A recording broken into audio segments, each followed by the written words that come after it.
Welcome to CBN4's Primetime News. I am your presenter, Sheena Harry. International Disaster Relief Coordinator Baroness Patricia Scotland has called for cooperation from Dominicans as the country embarks on a recovery program post-Tropical Storm Erica. And the Commonwealth Secretary-General designate led a 3-member team to Dominica this week to assist in formulating a reconstruction plan for the country. And Scotland said, "This recovery is something that absolutely each and every one of us needs to be a part of. We have been looking carefully and listening very closely at what we are being told by Dominicans themselves. And it is clear that the vision for Dominica is for Dominica to be a true nature island, consistent with the COP21 agenda and resistant to the shock which has struck Dominica so forcefully." And she added that the approach taken by the team is to create a needs-based assessment. The Baroness pointed out that the entire team on island has volunteered and waived their consultancy fees to help in building back the island.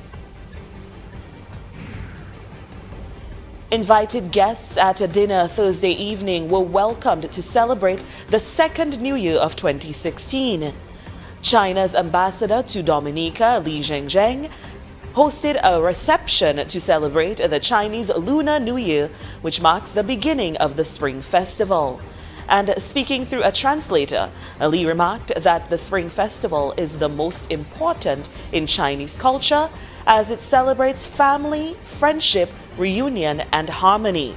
And keeping that in mind, the ambassador said that he hopes 2016 will prove to be a year of deeper cooperation and friendship between Dominica and China.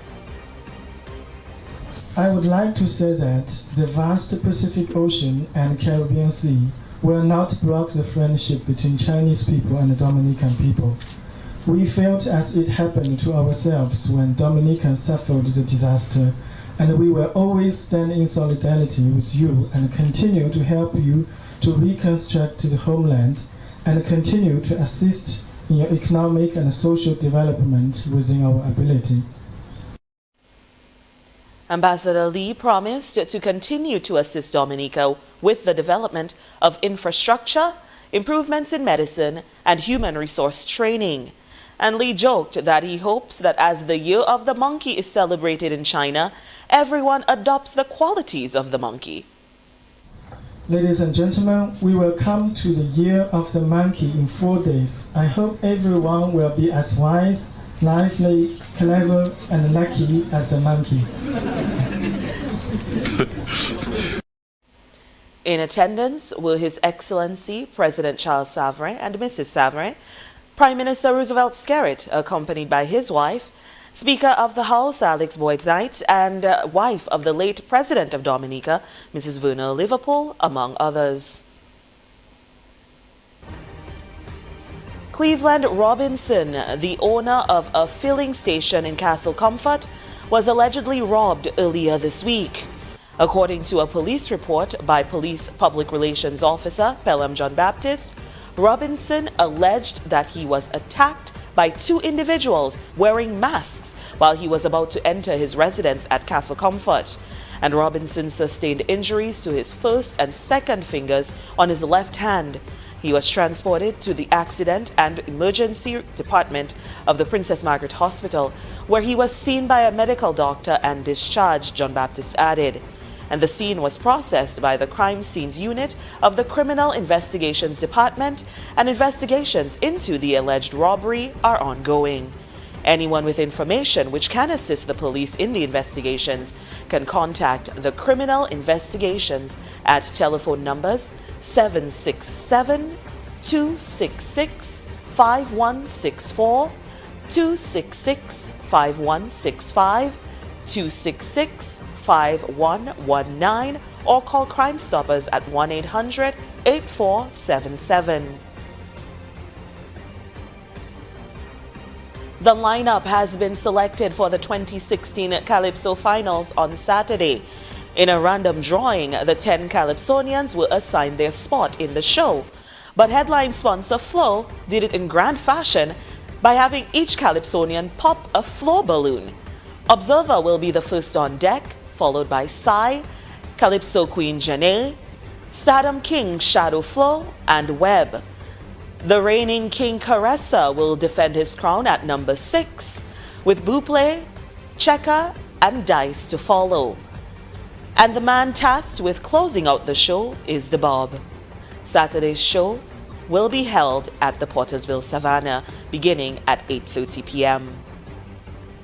Denison Dice Joseph can add one more crown to his collection.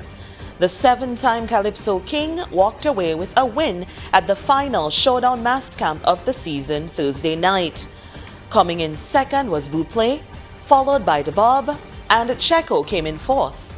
And King Dice will be pitted against Shadow Flow, who won the Stardom King of the Tent, and the other 8 competitors on Saturday night. The new Miss DCS Mass Jamboree was crowned last night at the Carnival Village. In a tight-fought contest, Chrislyn Tavernier emerged winner. Tavernier won awards for Beachwear, Best Talent, which was a musical number in tribute to her ancestors who worked on plantations, and Best Interview. She also won the People's Choice Award, decided based on Facebook likes.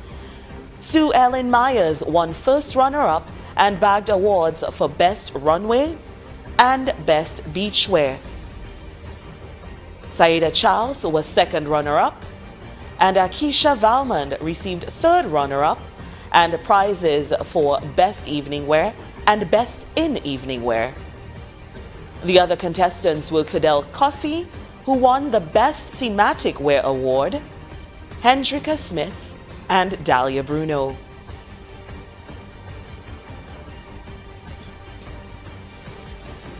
She may be new to the National Calypso Finals, but she certainly is not new to the music industry. Calypso Queen Janae Jackson has released her first album titled Eclipse. The 6-song album covers the genres that she enjoys: calypso, reggae, and jazz. Veteran in the calypso business and president of the Dominica Calypso Association, Derek the Hunter St. Rose, offered Janae some sound advice on how to remain focused. You could win 100 crowns. You could mash up Dominica how you want, and your attitude is bad, you're not going to get far. People will hire you, they will see your attitude, they will drop you and never call you again, he explained. And he called on Dominicans to lend their support by purchasing the CD, which costs $25. Janae has won the Junior Monarch title, DBS Christmas Song Contest in 2012 and 2013, and third place in the MMTS Bahamas Talent Search event, in addition to the Calypso Queen title. Also making the headlines, students from various secondary schools were out in large numbers displaying their colorful costumes for Come As You Like. Over the years, Come As You Like has developed into an anticipated event where students of all ages express themselves through costumes ahead of the carnival season. And CBN4's outside team captured some of the precious and priceless moments. Let's take a look.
And that was the Massac Primary School celebrating Come As You Like. In cricket, the Isaiah Thomas Secondary School fell short of an amazing come-from-behind win over the Dominica Grammar School as action continued in the Sports Division United Insurance Under-20 Secondary Schools Cricket League. The Isaiah Thomas Secondary were 10 runs short of what would have been a sweet victory. The ITSS also conceded first innings points to the Dominica Grammar School. Dominica Grammar School batted first and posted a total of 103 for 9, with Raheem Prosper scoring 37 and Cody McDonald added 21. Jeremiah Joseph took 4 wickets for 16 runs and Micah Joseph 2 for 23 for the ITSS. And the Isaiah Thomas Secondary School replied with a lowly 69 all out. Micah Joseph ran out of partners with his score of 42 not out. Neil Payne took 5 for 41, Elijah John Baptist 2 for 12, and Kasim Peltier 2 for 8. And batting the second time around, the Dominica Grammar School declared at 91 for the loss of 1 wicket. Raheem Prosper scored 45 and Kasim Peltier scored 44. Chasing 127 to win in 14 overs, the Isaiah Thomas Secondary were 117 for 4 at the cutoff time of play, just 10 runs short of the winning mark. Micah Joseph scored 48 and Lincoln Dira 36 as Kasim Peltier took 2 for 31. The Dominica Grammar School once again took first innings points. Only 1 out of the 3 matches scheduled last night took place as action continued in the DFA Division 1 League. MV Maxano Bombers won by default over Starrin and Son St. Joseph at Benjamin's Park. And while in a double-header at the Newtown playing field, RIC Kensborough also won by default, this time over ACS Tarish United in the first match. In the second match, Grand Four Young Boys defeated Wayne George Academy 3-0. Kimon Coffey, Leanne Pascal and Hezron Prince scored for Grand Four Young Boys. And the DFA has suspended all leagues till after the Carnival celebrations. Recently retired West Indies batsman Shivnaren Shandapal has high hopes that a new generation of regional cricketers will copy his determination, but definitely not his batting stance. After scoring an impressive 11,867 runs in a record 164 tests at an average of 51, a set of statistics only bettered by Brian Lara on the all-time West Indies list, the cricketer's awkward stance at the crease has always been a source of discussion. And the awkward posture in front of the wickets is often described as a crab-like front-on stance. It's not something young players around should imitate. It is very difficult and has got a lot to do with what I did, Shandapal said. Younger generation should stand side on. It was something I practiced and that helped me with my balance, which was good for me over the years. And Shandapal still managed to be effective, saying that his role in the West Indies side was always to hold the innings together. The ICC has announced that it will carry out a complete constitutional review of the changes brought by the Big Three takeover in 2014. And moves have already begun to dismantle the system of governance proposed by the Board of Control for Cricket in India, the England Cricket Board, and Cricket Australia 2 years ago, with confirmation of the expected change to make the ICC's chairman an independent position. The outcomes from the International Cricket Council Board also included removing permanent positions from India, England, and Australia on the Executive Committee and the Financial and Commercial Affairs Committee, the ICC's 2 most powerful forums. On behalf of the entire news staff, thanks for watching CBN4's Primetime News.